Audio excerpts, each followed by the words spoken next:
So hello fellow Earthlings, this is Earthling 6455463728, and is this the end of Joe Rogan's podcasting dominance? I saw a interview yesterday, and I wonder if it marks the end of the dominance that Joe Rogan has and that many other podcasters enjoy on YouTube and other platforms. Anyway, my name is Earthling64, yada yada yada.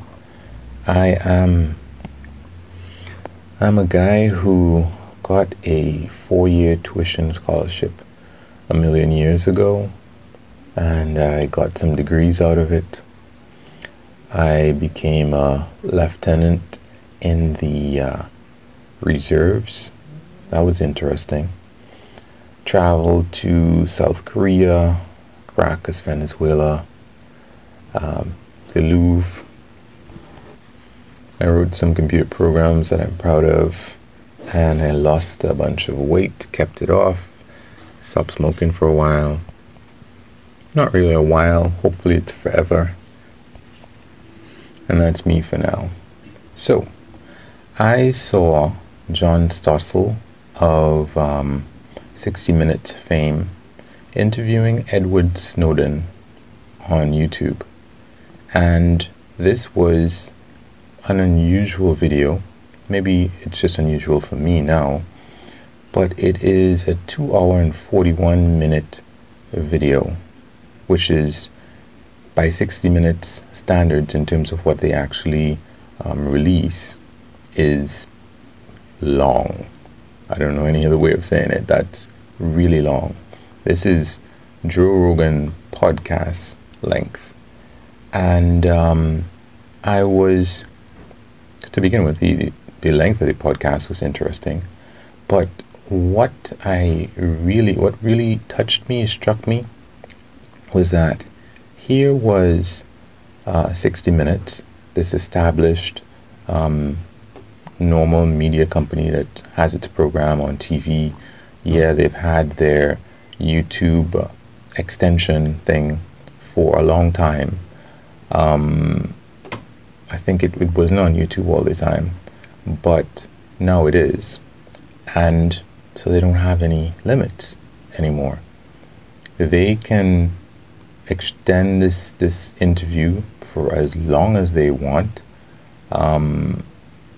in a YouTube video, and they really could, because I saw that Mr. Beast put up a 24-hour long video to YouTube. I don't know how long ago it was, but yeah, it was a continuous video of him counting from 1 to 100,000. I guess it's a couple years ago now. That was his first huge video. So most people are not going to watch a 24-hour long video. As a matter of fact, the whole feat took him about 40 hours, I think it was. But not YouTube, but Adobe, the software that he used, has a limit of 24 hours. So he had to condense his video down to that amount of time by speeding up certain sections. So yeah, there's essentially no limit in terms of the amount of time that you can have for your video. I mean, let's say it is 24 hours. Who's going to watch something that's 24 hours? I mean, I'm saying that now, and one day that might happen. There might be a movie that's just, hey, this means, whoa, all of those people who have to reduce the amount of time for their videos, like directors. You have a director's cut of a video that is 24 hours, not 24, like 4 hours long, and they have to chisel it down to a 2-hour product, because that's what is fit into movie theaters. They don't really need to do that anymore, do they? I wish somebody would release those first cut movies that are just too long for the theater. That sounds fantastic to me. Anyway, too much of a detour. But the point is that the leg up that Joe Rogan has expressed in the past that he has over traditional media is that he can just bring somebody into his studio and sit down and talk with that person for a length of time that has traditionally been a problem. It's been prohibitive in normal video media. But here it is, 60 Minutes has released their whole, extended product, video. And so that, that thing with Joe Rogan had, where he had that leg up, that you can have this in-depth conversation with people and not just a sound bite, that something that sounds cool for a couple of seconds but doesn't really give people a whole lot of information, doesn't give them the opportunity to fully grasp what the complexities of a particular issue. His leg up, if a lot of similar companies or entities start doing like what I saw in that Snowden interview, if they start doing it, then Joe Rogan has really will have lost his edge. Now, I would say even worse than that for Joe Rogan and other people who have that kind of format is that sometimes when I listen to Joe Rogan, and especially when I listen to Whitney Cummings, for example, the other day she was taking criticism, constructive criticism, that her assistant had collected from social media with respect to her show, like feedback. And some of the people were saying, like, I love the questions that Whitney Cummings asks. I just wish I could hear the answers that the guest would give. And I think maybe the same person was saying that because Whitney has said that she's repeated something that supposedly Howard Stern said, which is, if I am feeling bored, I'm assuming that the listeners are feeling bored, so I will interject into a guest's response at that point to become more interested and, get something for the listener. And the person was saying that, hey, Whitney, when you make that statement, it's disrespectful to your guests and to the listeners who really do want to hear what the responses are that the person is going to give to your very interesting questions.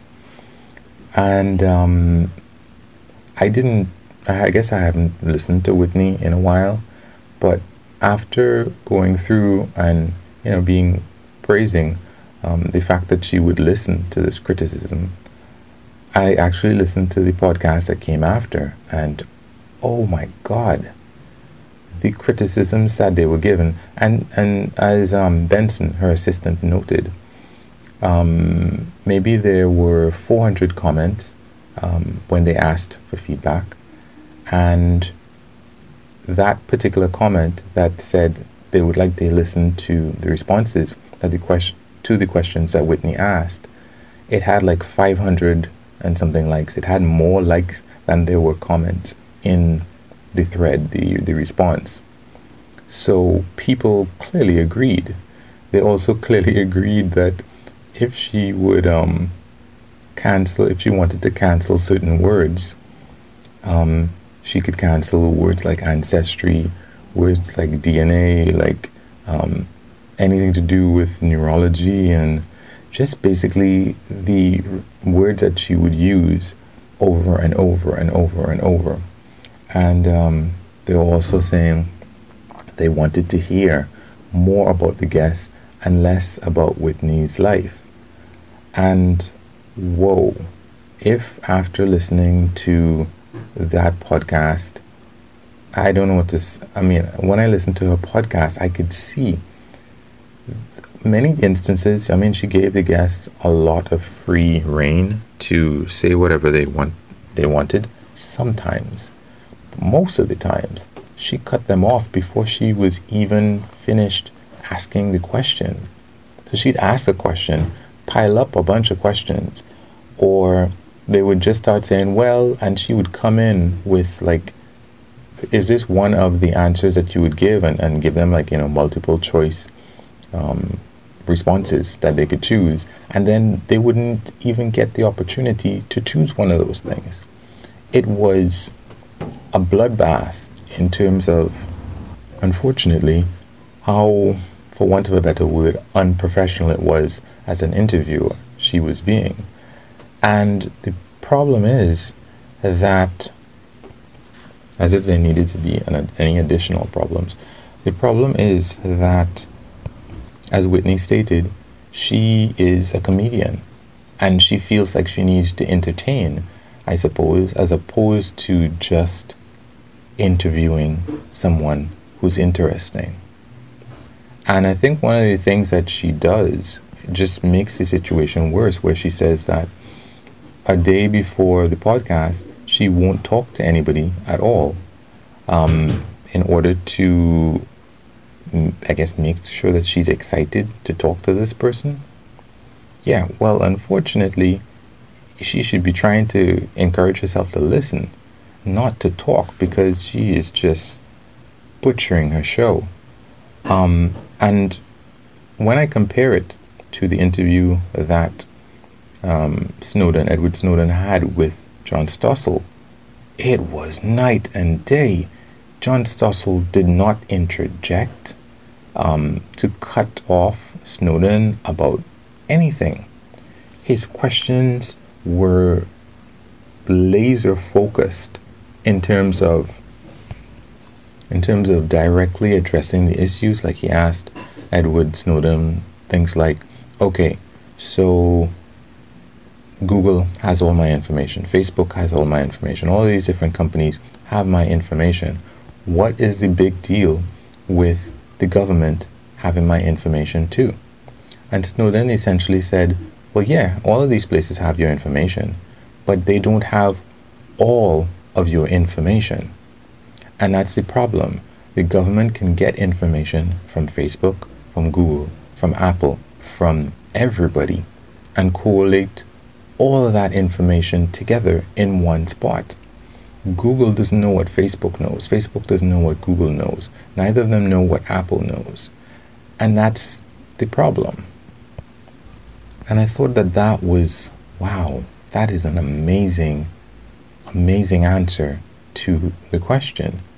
And I would think to, what might happen on Joe Rogan's podcast, which is that the guest might actually ask Joe Rogan a question that many other guests have asked Joe Rogan about himself, that people who have listened to the podcast already know the answers to and don't care to hear. But because it's a conversation between the guest and Joe Rogan, we are getting this information that we already know, that we don't care about, and it might go on for an extended period of time when we just came to hear the guest. Also, somebody was complaining that they had to Google Whitney Cummings' guest. I don't know if people have to Google Joe Rogan's guest, but Whitney's response was indicative of the response of someone who hadn't been to journalism school, which is, what, my guests aren't famous enough that everybody knows them? And she's like, well, I don't like to go through that whole thing. Well, you know him for... And yeah, unfortunately, these people like John Stossel, they are professionals. This is their job. They don't have any side gigs. And I mean, unfortunately, for people like Joe Rogan and for Whitney Cummings and other people who bring on these interesting guests. I mean, not even interesting, just any guest. Even if it was an MMA fighter like Joe Rogan interviews from time to time. The idea is that somebody who has been schooled. They're in a profession with other professionals like themselves that they can see and compare themselves to say, well, I'm going too much in this direction or too much in that direction. They have people behind them. They might have editors. They might have whatever other staff members in the corporation, as opposed to Joe Rogan or Whitney Cummings, who are more like solo, let's say, and they are the boss. So nobody can really correct them to say that, yeah, you're kind of talking a little bit too much. Oh, really? You think I'm talking too much? Well, I don't think so, and do nothing about it. If it is that there are going to be, and there certainly is no reason to think it would stop, if people like John Stossel and all the traditional media are going to start producing long-form content like Joe Rogan, Whitney Cummings, all of these people, I think I would be listening to it, because these people know how to ask good questions, and then they know how to avoid becoming the focus of the piece. I don't know anything about John Stossel. I don't know anything about, Andy, well, not Andy Rooney, but just pick somebody. I don't know anything about them, and that's fine. I don't care. I didn't come to listen to the piece to hear about their lives or what they do to relax or whatever. I came to hear interesting conversation, or not even conversation, an interesting interview about the person or the topic that the person is bringing to the table. And I think that eventually they're going to slaughter the podcasters that are out there right now. So anyway, guys, like, unlike, comment, subscribe, share, none of the above. But please do it or not do it in mind that what you'd like somebody else to do to something that you created. Have a good one. Peace.